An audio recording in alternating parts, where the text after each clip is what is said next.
Karen thought cutting my fence to reach our lake was just another rule she could bend, until my 7-year-old son unhooked the guard dogs.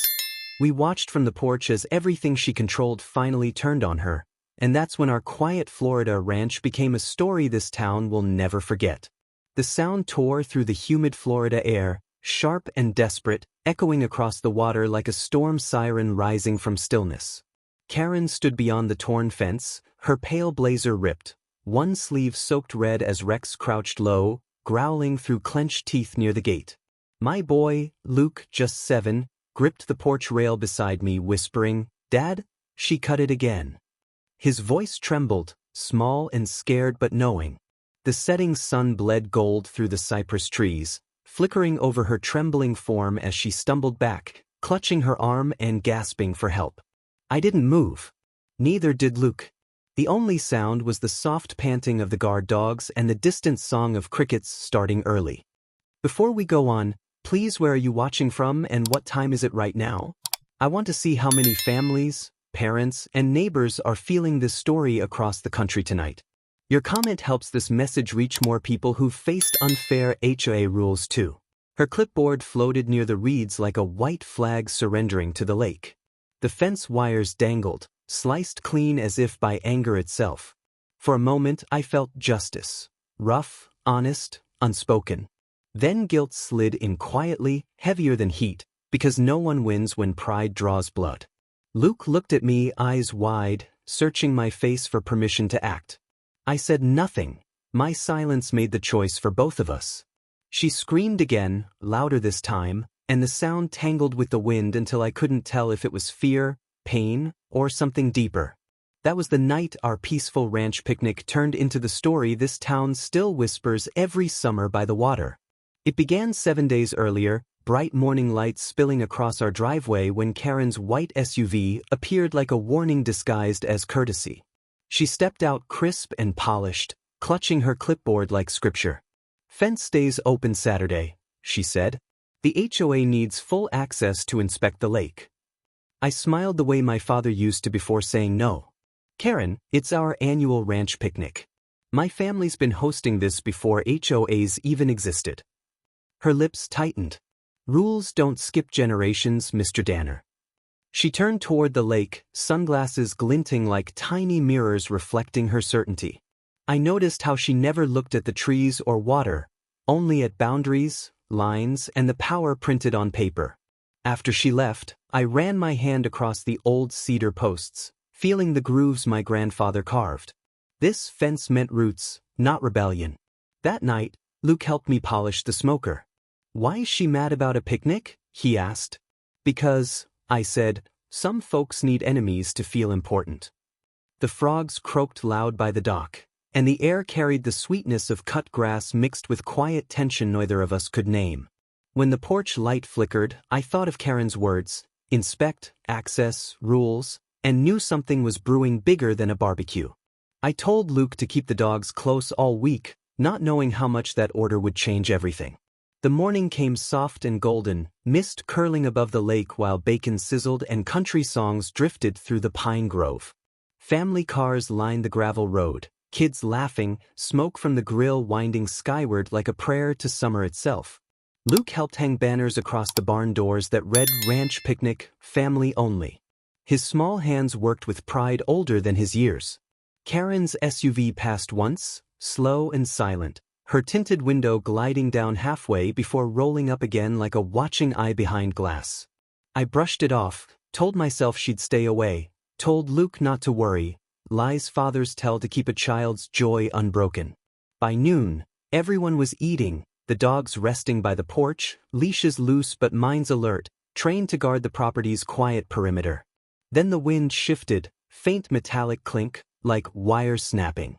Luke's head turned first. His instincts were sharper than any adult's calm denial. I followed his gaze toward the southern fence, where sunlight flashed on something silver, a pair of cutters glinting just beyond the oak line. My stomach tightened. I knew that reflection. I'd seen it last week in Karen's manicured hands, trembling not from fear but entitlement. The picnic chatter faded behind me as a new kind of silence took over, thick, waiting, dangerous. From the porch, I watched her shadow move against the reeds, deliberate and steady, the way someone acts when they believe they're untouchable. She wore gardening gloves this time, expensive leather, and each snip of metal cutters echoed faintly like a countdown I couldn't stop hearing. The fence wires gave way one by one, curling back like wounded snakes, and my patience snapped with the final cut. "Luke," I whispered, "stay close to the dogs. Don't say a word." He nodded, eyes wide, sensing this wasn't pretend. Karen stepped through the gap, brushing dust off her sleeves, muttering about community rights and liability protection. Every word dripped arrogance and perfume. She didn't see Luke watching from the porch, small but fierce, gripping the leash in silence as if holding back the weight of justice itself. Her phone camera came up. She started recording, narrating our land as if ownership could be stolen through pixels. I felt rage crawl through me, hot and steady, but I stayed still. Sometimes silence is the only weapon that cuts deeper than shouting. Luke whispered, "Dad, should I let them go?" His voice was steady, like a soldier asking orders he already knew. I didn't answer. The dogs were restless, tails twitching. The next decision would belong to fate, or to a boy learning what courage costs. The air changed first, quiet, heavy, before Rex gave a single bark that cracked through the stillness like lightning through dry pine. Karen flinched, spinning toward the sound, the cutters slipping from her hand into the wet grass by her feet. Luke's fingers loosened, one loop of leash at a time, until both shepherds stepped forward, muscles tight, instincts ancient and sure. I opened my mouth to stop him, but no sound came. Maybe deep down, I wanted her to learn what trespassing truly feels like. The dogs moved fast, a blur of brown and black streaking through the gap as Karen stumbled backward, shrieking, "No! I'm allowed here!" Her words scattered with the birds bursting from the reeds. The dogs surrounded her, barking sharp warnings she refused to heed. I saw her drop the phone, stumble against the broken post, eyes wild, not from pain yet, but from the first taste of fear. Luke grabbed my arm. "Dad," she scared. His innocence twisted something inside me I thought I'd hardened years ago. Then came the snap, the bite, a scream piercing through the lake air that no one would ever forget. I ran for the gate, heart hammering, torn between justice and mercy. Rex held her by the forearm, not savage, just firm, like a law written in teeth when paper laws lose meaning. Karen's eyes filled with tears, her voice breaking as she pleaded, "Please, please help me." The arrogance was gone, only fear remained. I shouted, "Rex, enough." The dog released instantly, stepping back, tail low, guarding but not killing. Training met mercy halfway. Blood trickled into the lake water, swirling pink against green reflections of cypress and sky. The beauty of it made guilt ache deeper. Luke stood frozen near the porch steps, trembling, whispering, "Dad, I didn't mean for her to get hurt." His small face cracked with regret. I pulled him close, whispering, "You protected our home. That's never wrong. But now, we fix what's broken." Karen clutched her arm, sobbing, the reality of boundaries carved into her memory forever. I called 911, voice steady though my chest felt like splintered wood. "There's been an accident at Lake Haven Ranch. Send an ambulance." The dispatcher asked if it was the HOA president. Even the operators sounded tired of her. "Yes," I said quietly, and she finally listened. As sirens echoed faintly from town, I knew this story wouldn't end with pain, it would end with truth. When the paramedics arrived, the first thing they saw was Luke kneeling beside her, pressing his little bandana over the bite to stop the bleeding. Her mascara ran down her cheeks, but her eyes softened when she realized who was helping. "You saved me," she whispered through sobs. He nodded, silent, focused on holding pressure the way he'd seen me treat injured calves. Innocence teaching compassion where pride once stood.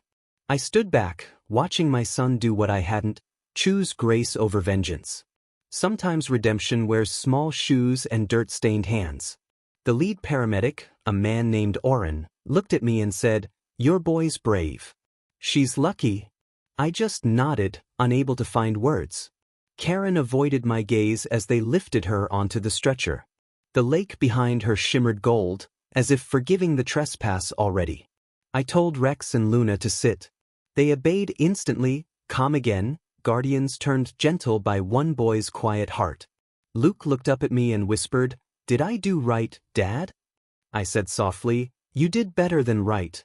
You showed her what strength means." As the ambulance pulled away, the porch light flickered again, this time steady, like a promise that peace might finally return. But peace never comes free. It comes with lessons burned deep enough to remember forever.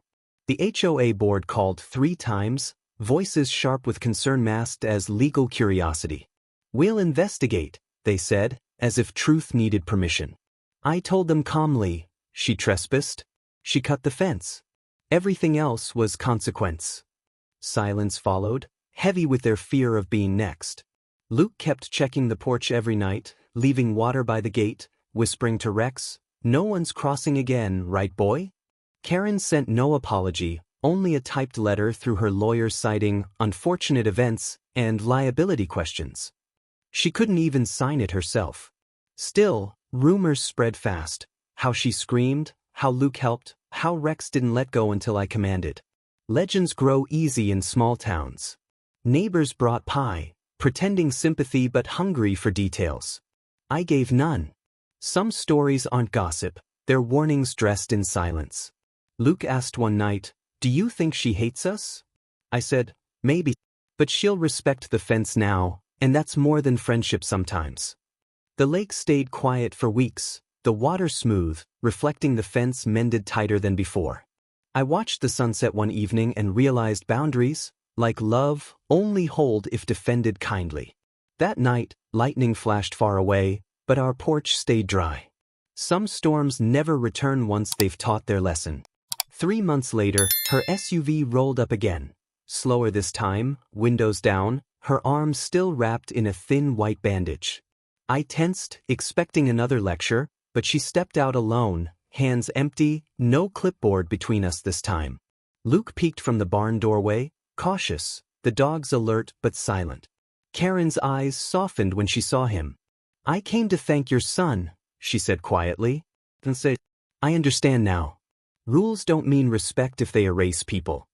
The wind rustled through the pine needles. I nodded, letting silence fill the space where bitterness used to live. Luke stepped forward, shy but curious, and offered her a glass of lemonade from the picnic table, small peace treaty between worlds. She smiled weakly, tears flickering. "You raised a good boy, Mr. Danner." I said, "He raised himself that day." Karen looked toward the lake, the repaired fence gleaming under sunlight. "Beautiful place," she whispered. "You were right, it's family." When she left, tire tracks curved soft through the dirt, like someone who'd finally learned to drive gentle around others' land. For the first time in months, I felt something close to forgiveness. Years later, Luke tells this story to his kids every summer, the day the HOA president learned respect from a boy and a pair of dogs. We still live by that lake. The fence still stands strong, each post holding history older than any neighborhood rulebook.